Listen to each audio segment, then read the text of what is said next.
First and second readings are rich and packed full, and so we're going to poke around in them for a few minutes. You'll want your green sheet. You might want a pencil to underline. Solomon has built many, many buildings, but the highlight, the best, the most profound building is the temple, a permanent house for God, a place for the Ark of the Covenant that has traveled since they left Egypt, that has lived in a tent. And now the temple is finished. It's splendid. It contains amazing things from countries all over the known world. And it's time to bring the Ark of the Covenant into the temple. And so Solomon assembles all the elders of Israel, all the heads of the tribes, the leaders of all the ancestral houses, and they gather with Solomon as the Ark of the Covenant is brought out of the city of David up to the temple. And it's placed in the inner sanctuary of the house, in the most holy place. And that place is underneath the wings of the cherubim.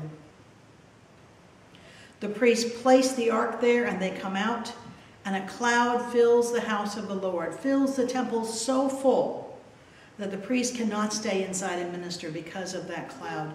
The glory of the Lord has filled the house of the Lord.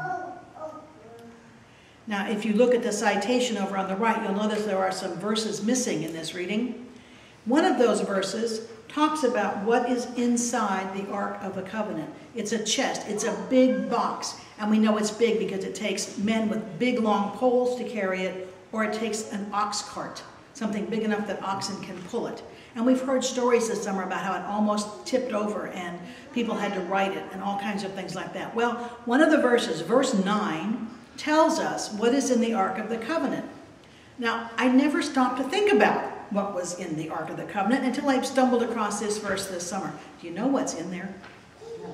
You want to take a guess? Verse 9. Nothing was in the chest except the 2 stone tablets Moses had placed there while at Horeb, where the Lord made a covenant with the Israelites after they left Egypt. This ark has been traveling with them over the years, many, many, many years, all the way through the wilderness. Everywhere they've been, it's been stolen a couple of times, brought back a couple of times, and now it has finally come to rest in the temple of God. Solomon stands before the altar of the Lord in the presence of all the assembly, spreads out his hands to heaven, and starts to pray. Now, does this look kind of familiar? Have you seen this before somewhere? When? Back here, right? Solomon is acting in a priestly fashion. He is communicating to God on behalf of all the Israelites. He is leading them in prayer. Kings did that sometimes. And he says to God, "There is no God like you in heaven above or on earth beneath." He doesn't quibble about whether there are other gods or not. He just says, there's no God like you. If there are other ones, they don't measure up. You have kept covenant and steadfast love with your servants with all your heart. The covenant you have kept for your servant, my father David. We, the Israelites, have broken that covenant on more times than they can count. How many stories did we hear about in the wilderness where the people misbehaved, murmured, complained, didn't trust, right? God has remained trustworthy and loyal. God has kept covenant with God's people. God promised, Solomon says, and God fulfilled. God promised there would be a temple for God's ark, and God has fulfilled. And so Solomon says, please continue to fulfill your covenant. Please continue to honor your promise to keep someone from this lineage on the throne, a descendant of David. And then Solomon, being no fool, says, but will God indeed dwell on the earth? Even the heaven and the highest heaven cannot contain God, much less a house that I have built. Solomon knows that God cannot be contained. There is no defining God. There is no putting limits around God. But, he says, knowing that, keep your eyes open night and day toward this house, so that when people come and pray in this house, you will hear what they ask. Because you have promised, my name shall be there. This is the temple where God's name resides. Heed the prayer of your servant that prays toward this place. And then, I think, is the most remarkable part of the whole passage. Likewise, when a foreigner who is not of your people Israel comes from a distant land because of your name, and they will come, he says, because of your great name, because of your mighty hand, because of your outstretched arm. When they come and when they pray toward this house, hear their prayer, answer those prayers too. We've heard a lot in the earlier parts of the Older Testament that say, when you move into this country, kill everybody, don't follow their practices, don't do this, don't do that. Here we have Solomon saying, listen to the prayers of the foreigner. Listen to everybody who comes to you, who prays toward this temple. Hear their prayers and answer them, because we know you are trustworthy and loyal and keep covenant, even when we do not. Now, let me give you a little bit of context for this. This passage is a part of a long history written by, and then edited some by more people, who wanted to convey the whole history of the people of Israel from the beginning of the Exodus clear up to the Babylonian exile. So this is not news at 11. This is not like what happened yesterday morning, right? This is not somebody saying, and yesterday at the temple, here's what Solomon did. This is people long since having been captured and taken away, living in Babylon, when they're not even sure God crosses state boundaries, right? They're in Babylon, and they're hearing this story. This glorious, amazing temple is laying in ruins, and they know it when they hear this story. This is a story to remind them of their past glory, to remind them of how trustworthy and loyal God is, and how they can count on God even when they've crossed state lines. So we move to Ephesians. The author of Ephesians is wrapping up his letter, and he says to the people, be strong in the Lord and in the strength of God's power. Put on the whole armor of God so that you can stand against the wiles of the devil. Now, I don't want to get into, is there a devil, is there not a devil? That's not the point here. The point is, there are powers and capacities bigger than we can understand that are not pleased at the prospect of God's kingdom and God's reign coming into full completion. If we think that it's just up to us and no one's in our way, we are mistaken. This letter is closing by asking people to acknowledge this is not a piece of cake. This is not just about being good and doing your best. It's about acknowledging that there are forces who are not happy about God's kingdom of justice and peace coming into fruition and existing uncontested. And here's what the author says. Take up the whole armor of God so that you may be able to withstand on that evil day, and having done everything, to stand firm.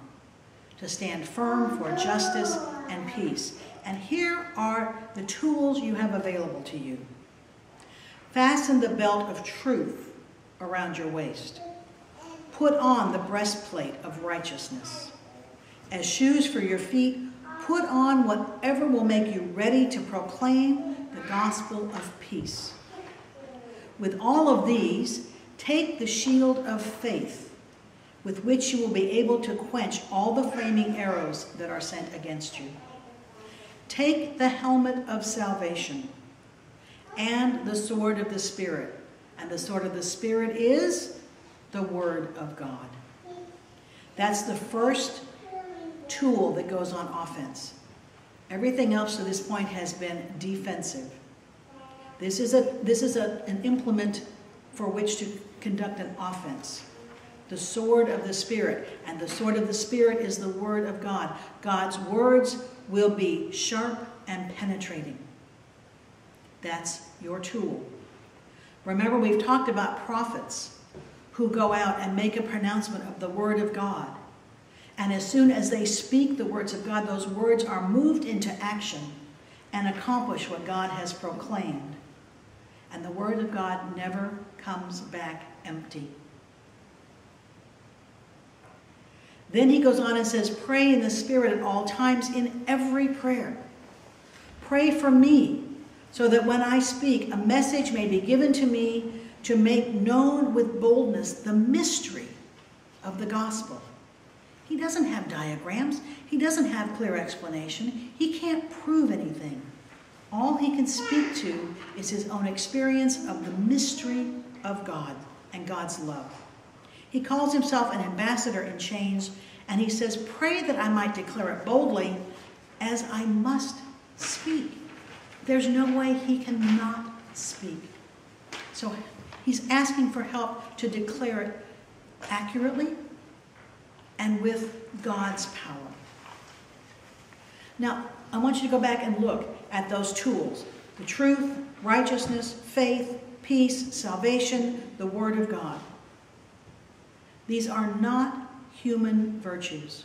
This is not go out there and be brave and be good and try to be kind. This is not about being a good person. This is about claiming attributes that belong to God, claiming your power as a follower of God, a person in whom the Spirit of God resides. It's about claiming those attributes so that you are empowered to pursue that gospel of justice and peace. And both, as we know, are necessary. So I want to tell you a little story. Tomorrow, we celebrate in the Episcopal Church the feast of Thomas Gallaudet and Henry Siles, S-Y-L-E-S. Thomas Gallaudet had a neighbor whose daughter was deaf. And because deaf people had no language, they believed, common belief was, that deaf people were retarded.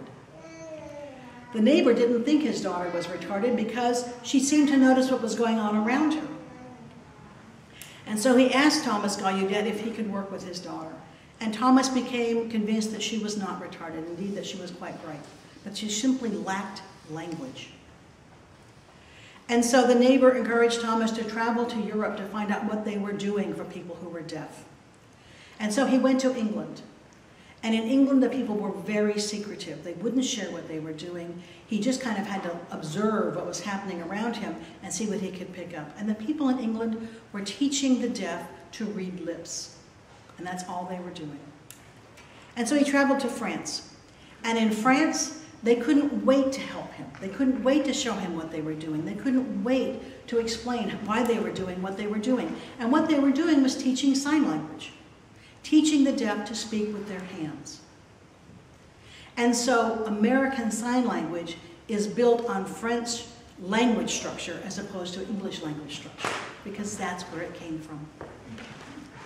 Thomas came back, taught the little girl language, and when she had language to express herself and to understand concepts, they talked to her about the love of God in Jesus Christ and helped her understand how much she was loved by this God. Thomas's son, Thomas, continued this work, raised money for the school to establish schools for the deaf, and Henry Siles was one of the students in those schools, and he became the first deaf Episcopal priest. And their feast day is tomorrow. I would suggest to you that there are a myriad number of ways to work for justice and peace, and we don't always know when that's happening. So, what about us?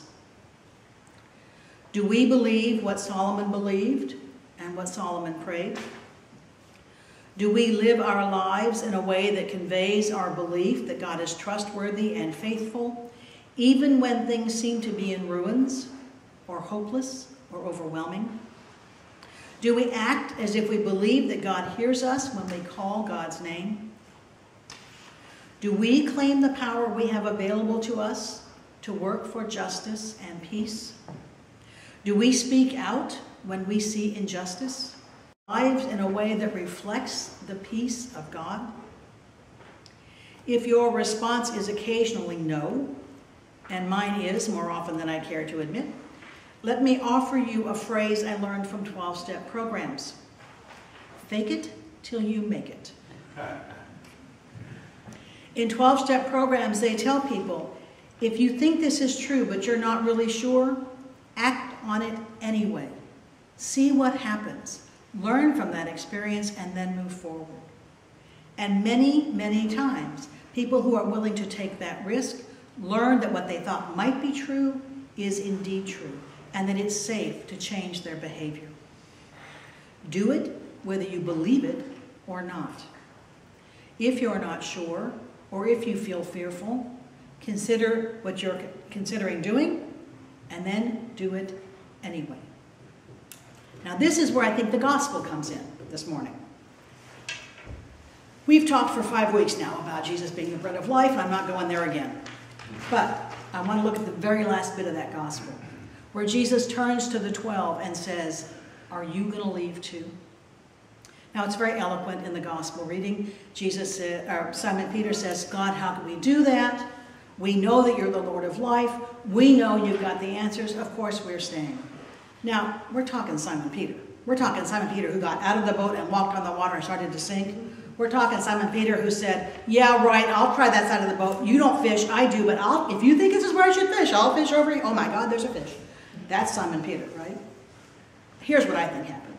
I think Simon Peter said, you know, I would love nothing more than to leave you right now because I am so tired of being confused. I am so tired of not knowing what's going on. I am so tired of trying to figure out what it is you are talking about.